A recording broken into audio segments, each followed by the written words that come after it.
Pour les 11 millions de téléspectateurs qui ont allumé leur télévision pour regarder la BBC la nuit d'Halloween 1992, Ghostwatch était annoncé comme un documentaire sur une véritable histoire de hantise. Une enquête menée par des experts en tout genre, diffusée en direct à la télévision. Excitant, n'est-ce pas ?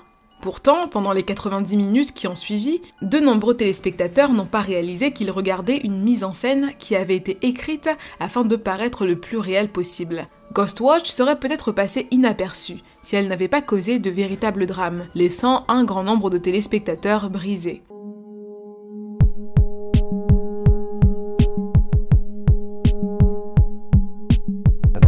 The usual dissection of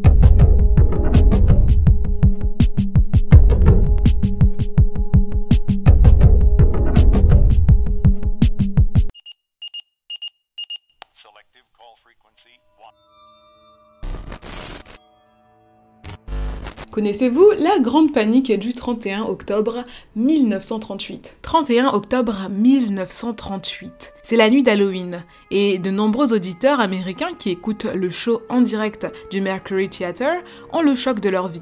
En écoutant l'acteur Orson Welles jouer une scène de science-fiction, La guerre des mondes, par Herbert George Wells, de nombreux auditeurs ont cru entendre un vrai fait divers, un journaliste couvrant des événements en direct. Ils croyaient que le monde était attaqué par des forces extraterrestres qui étaient arrivées en masse sur Terre pour la conquérir et pour réduire la race humaine en esclavage. Bien que Wells ait débuté l'émission en déclarant qu'il s'agissait d'une mise en scène, l'histoire a été racontée en utilisant constamment le mot en direct, ce qui a fait croire à de nombreux auditeurs que ce qu'ils entendaient était un vrai scoop sur une prise de pouvoir de la Terre par des extraterrestres. En raison de la qualité du scénario, les auditeurs qui croyaient que l'émission présentait des événements en direct et réels ont commencé à descendre dans les rues et des émeutes ont éclaté dans de nombreuses villes du pays. Même si on considère aujourd'hui que les journaux de l'époque avaient largement exagéré le phénomène d'hystérie collective, les émeutes, cette petite anecdote me permet de vous introduire en douceur au sujet du jour. Faisons un tour en Angleterre en 1992. Ce n'est pas une soirée comme les autres, on est le 31 octobre 1992 et c'est la soirée d'Halloween, vous l'avez deviné. Ce soir-là, la BBC, une chaîne britannique bien établie, bien connue, bien crédible, diffuse une émission appelée Ghostwatch. Et donc ça fait quelques semaines que Ghostwatch est programmée, des millions de Britanniques s'installent confortablement dans leur petit canapé pour une soirée qui, d'après eux, sera une soirée pleine de frissons. Qu'est-ce que Ghostwatch ? Ghostwatch est une émission en direct, ça ne se faisait pas beaucoup à l'époque, mais c'est une émission en direct dans laquelle les téléspectateurs pourront suivre une équipe de détectives paranormaux dans des lieux prétendument hantés. Et le clou de la soirée, le point culminant, est la visite d'une véritable maison hantée. Il faut savoir que le programme est fictif et il est le fruit de l'écrivain d'horreur Stephen Volk. Stephen Volk voulait à l'origine créer une sorte de petite série en 6 parties et puis finalement il a décidé de profiter des vacances d'Halloween pour créer un show live, un show qui est pour les téléspectateurs à ce moment-là bien réel. Le problème est que Volk a peut-être trop bien fait son travail. De nombreux téléspectateurs n'ont pas su différencier le vrai du faux et cela a eu des conséquences désastreuses pour certains. Car contrairement à la guerre des mondes, plus de 11 millions de personnes ont regardé l'émission de Volk et certains ont tellement été effrayés qu'ils ont été amenés à recourir à des actions fatales. Ghostwatch était présenté par 4 animateurs. On avait Michael Parkinson, qui était une figure bien connue de la BBC. On avait Sarah Green, une animatrice populaire d'émissions pour enfants. Son mari, Mike Smith, qui était lui animateur radio et télévision. Et enfin, Craig Charles, qui était comédien mais aussi présentateur télé. Michael Parkinson était surnommé Parky par les téléspectateurs et c'était une figure un peu comme Jean-Pierre Pernaut. Et puis le fait que Parky, donc Michael Parkinson, se montrait parfois extrêmement sceptique pendant l'émission, ça a contribué à renforcer l'effet de crédibilité auprès des téléspectateurs. Le concept de télé-réalité était en 1992 très peu connu. Si vous voulez, il y a eu un grand essor de la télé-réalité à partir des années 2000, mais en 1992, au Royaume-Uni, on connaissait très peu d'émissions de télé-réalité. Il y avait par exemple eu The Only Way is Essex, mais c'était tout. Plusieurs des effets spéciaux utilisés étaient également considérés comme révolutionnaires pour l'époque. La caméra infrarouge qui devait identifier l'activité des fantômes par la chaleur, l'utilisation de la pixelisation pour masquer les visages des personnes interrogées, aucun de ces effets n'était couramment utilisé à l'époque, et donnait à l'émission un air de réalité. L'équipe de production de la BBC voulait garder un air vraiment d'authenticité, et donc ils n'ont pas fait une très grande pub pour ce programme, ils n'ont pas fait une pub qu'ils auraient pu faire pour une fiction par exemple. C'était simplement un programme où on allait suivre des journalistes, des enquêteurs paranormaux, on verrait bien ce qui se passerait, mais bon, voilà quoi, on ne promettait rien. Et la seule mention du côté fictif de Ghostwatch a été mentionnée dans un article du Radio Times, un long article où on présentait notamment Michael Parkinson comme un des animateurs de l'émission. Mais parmi les téléspectateurs qui ont lu l'article, on ne sait pas combien étaient au courant du fait qu'on parlait là d'une fiction. Est-ce que le mot feuilleton leur a parlé, puisqu'ils ont parlé d'un feuilleton? Je ne suis pas très certaine de ça. De nombreux téléspectateurs, que ce soit les plus jeunes ou les plus âgés, ont cru que parce que Ghostwatch était diffusé à la télévision qui était encore vue comme une entité toute puissante, incroyable, en qui il fallait croire absolument, du coup beaucoup de gens se sont dit forcément c'est vrai. C'est forcément vrai. Chaque animateur avait son rôle. Michael Parkinson était en studio et donc il s'entretenait avec des experts du paranormal. Sarah Green était dans la maison des Early, dans la maison prétendument hantée. Mike Smith, lui, s'occupait de gérer un peu les lignes téléphoniques, de prendre les appels les plus intéressants pour les diffuser aux téléspectateurs. Et enfin, Craig Charles était un peu l'enquêteur sur le terrain, qui interrogeait des gens dans la rue, qui les interviewait en leur demandant s'ils croyaient à toutes ces histoires de fantômes.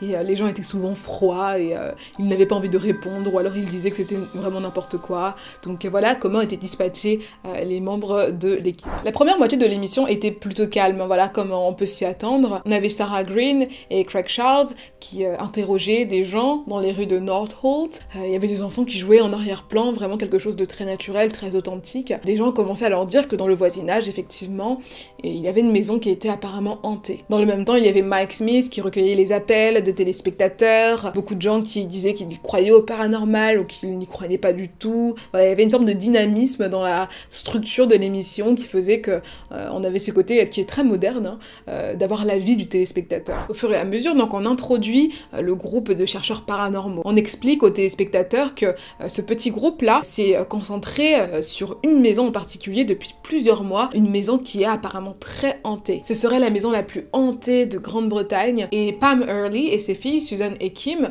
qui y vivaient depuis un moment déjà, auraient même donné un nom en fait à ce fantôme, Pipes, parce qu'il se manifestait en frappant dans les tuyaux. Et les appels affluaient, beaucoup de gens disaient que « Ah, bah oui, je connais cette maison, il y a un chien qui est mort dedans », ou alors des gens se sont suicidés à l'intérieur, voilà. Tout cela contribuait à créer l'angoisse au fur et à mesure. Les jeunes filles étaient totalement terrifiées de ce qui se passait autour d'elles, parce que le fantôme a commencé à se réveiller à un moment, et il aurait même tenté de posséder les enfants. C'était un grand chaos. On voyait aux mines des journalistes qu'ils ne comprenaient pas ce qu'il se passait, ils jouaient absolument extrêmement bien leur rôle. Et environ 1 heure après le début de l'émission, Michael Parkinson a averti les téléspectateurs du fait que l'émission allait continuer, que les émissions programmées après Ghostwatch seraient supprimées en raison d'événements extraordinaires. Voilà, il fallait qu'ils continuent à couvrir ces événements extraordinaires. Vers la fin de l'émission, certains journalistes étaient possédés, le fantôme avait pris le contrôle des caméras de télévision,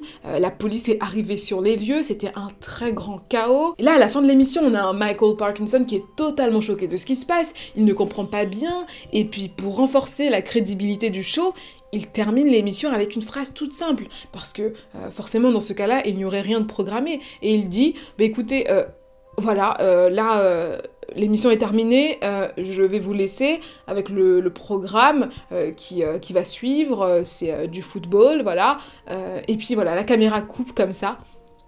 Et il n'y a aucune explication qui est donnée pour toutes les scènes qui se sont passées auparavant. Ghostwatch était non seulement le programme le plus regardé en Angleterre le soir d'Halloween 1992, mais il a également reçu, presque immédiatement, la réputation peu glorieuse d'être le plus critiqué. Dans les semaines qui ont suivi la diffusion du pseudo-documentaire, les événements ont pris une tournure encore plus sombre que l'émission elle-même. La BBC n'avait plus que 5 opérateurs téléphoniques actifs après la fin de l'émission, et tous ont été rapidement dépassés par les milliers d'appels de plaintes qui affluaient. Selon une spectatrice, le stress causée par l'émission avait déclenché son accouchement. Un pasteur avait téléphoné disant que, même s'il avait réalisé que l'émission n'était pas réelle, il pensait que la BBC avait peut-être réveillé des forces démoniaques. La BBC a fait le choix de diffuser un bref message rappelant aux téléspectateurs que l'émission était fictive. Mais il était un peu trop tard.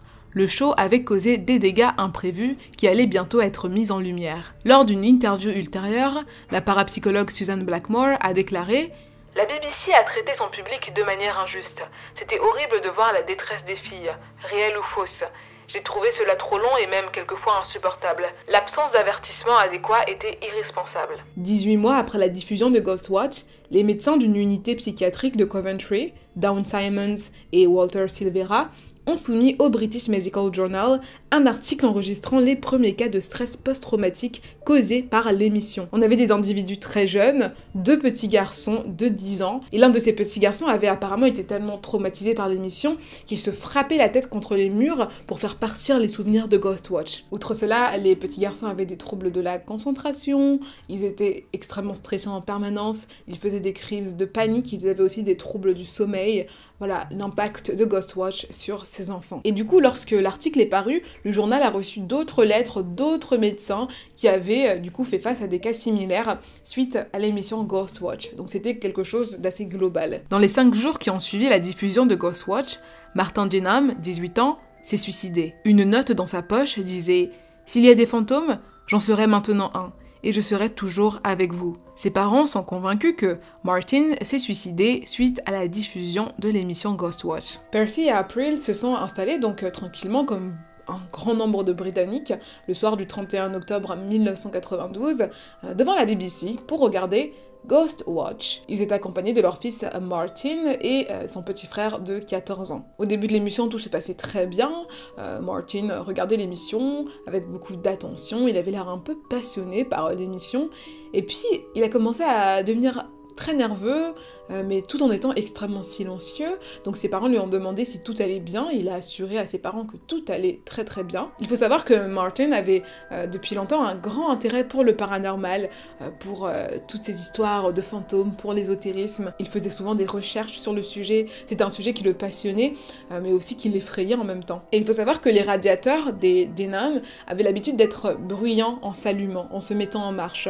Et il semblerait que Martin ait associé ça à l'esprit de la maison de Pam Hurley, voilà, qui lui se manifestait dans les tuyaux. Et donc il a refusé de dormir dans sa chambre, il a voulu changer de chambre, il était très très agité, et pour ses parents c'était extrêmement étrange. 5 jours après l'émission, Martin s'est suicidé. Et après avoir lu le contenu de la note que leur fils avait laissée, Percy et April se sont persuadés que c'était l'émission qui avait tué leur fils. Les Denham se sont battus pour que l'émission fasse l'objet d'un examen judiciaire, ce qui a conduit à une enquête de la Commission des normes de radiodiffusion. La BSC a finalement conclu que la BBC avait le devoir de faire plus qu'une simple allusion à la supercherie qu'elle pratiquait sur le public, et qu'il y avait eu une tentative délibérée de cultiver un sentiment de peur. Elle a en outre jugé que l'émission avait été mal étiquetée, avec trop peu d'avertissements sur le fait qu'il s'agissait d'une fiction. La BBC n'a plus jamais diffusé Ghostwatch, et l'a d'ailleurs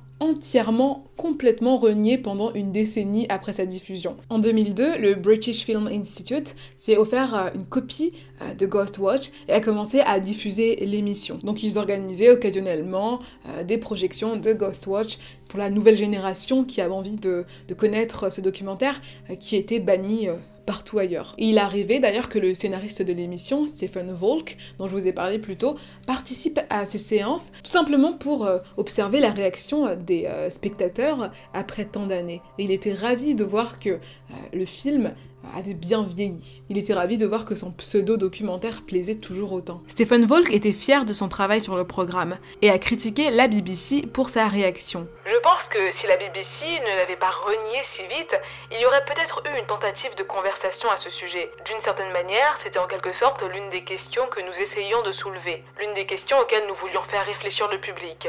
En quoi avez-vous confiance? Croyez-vous quelque chose parce que vous le voyez à la télévision? Parce que des experts en parlent? Il faut savoir que Stephen Volk n'a jamais fait de commentaires publics au sujet du suicide de Martin. Il a dit que c'était parce qu'il ne voulait absolument pas s'impliquer dans une affaire si personnelle, faire du mal à la famille. Et dans le même temps, il s'est beaucoup vanté de son œuvre, en disant que c'était un peu l'œuvre de la décennie. C'est le créateur, on peut le comprendre, mais on peut aussi constater un très grand manque de sensibilité pour toutes les victimes collatérales de Ghostwatch. Et le silence et la tentative de prise de distance de la BBC n'est pas mieux. Sur ce point-là, je suis assez d'accord avec Stephen Volk. Peut-être que la BBC aurait simplement de dire, écoutez, cette émission, elle avait un but, on voulait simplement vous montrer qu'il ne faut pas faire confiance aux médias. Je pense que là, la discussion aurait pu être ouverte, et du coup, comme ça, ils auraient pu sauver un peu leur face. Si vous avez regardé la vidéo jusque-là, mettez un petit pouce en l'air. N'hésitez pas à vous abonner si ce n'est pas déjà fait, ça me fait toujours plaisir de voir des nouvelles personnes s'ajouter à la famille. Dites-moi également ce que vous pensez de cette histoire. Moi, je vous retrouve la semaine prochaine, même jour pour une nouvelle vidéo. Et en attendant, prenez bien soin de vous.